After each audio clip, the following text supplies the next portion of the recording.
डकी भाई ने नदीम नानीवाले और रजब भट्ट से तल्लुकात खत्म करने का फैसला नानीवाले से कभी भी 20 लाख रुपए नहीं मांगे। ये सब की वजह से भी बहुत ज्यादा मशहूर हो गए हैं। पाकिस्तान के मशहूर और एक बड़े यूट्यूबर जिसको सब लोग डकी भाई के नाम से जानते हैं, वो व्लॉगिंग की वजह से बहुत ज्यादा मशहूर है।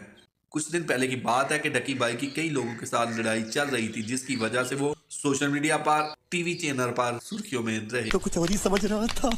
व्लॉगिंग की वजह से तो वो मशहूर थे ही, अब लड़ाई की वजह से भी बहुत ज्यादा मशहूर हो गए हैं। आज न्यूज के मुताबिक दोस्तों, डकी भाई के 8 मिलियन सब्सक्राइबर हैं। डेली व्लॉगिंग की वजह से डकी भाई को सब चाहने वाले बहुत ज्यादा पसंद करते हैं।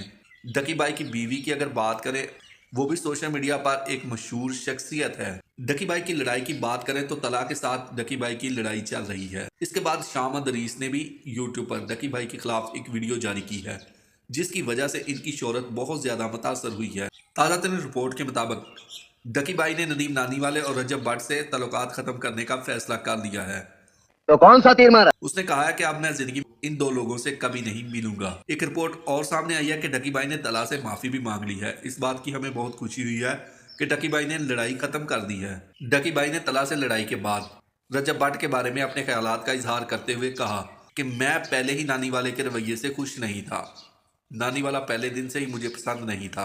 बाद में मालूम हुआ कि रजब भट्ट भी मेरे ऊपर हंस रहा था। इन दोनों की मुनाफकत से मैं बहुत परेशान हूँ, इसलिए मैंने इन दोनों को अपनी जिंदगी से निकाल दिया और मैंने सोचा कि अपना काम मैं खुद ही करूंगा और दूसरे लोगों की जानब से जो तनकीर की जा रही है मुझ पर, उसे नजरअंदाज करूँ। डकी ने नदीम नानी वाले के बारे में बात करते हुए कहा, नानी वाले ने जब मुझसे गाड़ी खरीदी तो मेरे और करीब आना शुरू हो गया।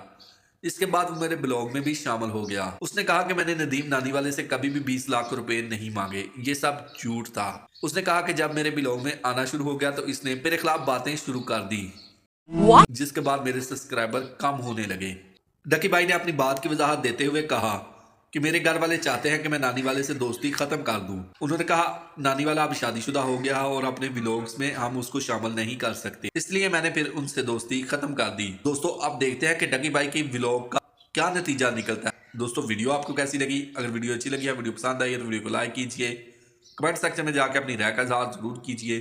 अगर आप इसी तरह की दिलचस्प और चटपटी खबरें और न्यूज़ सुनना और देखना पसंद करते हैं तो मेरे चैनल को सब्सक्राइब जरूर कीजिए। मिलते हैं एक नई वीडियो के साथ, तब तक के लिए दोस्तों अल्लाह हाफिज।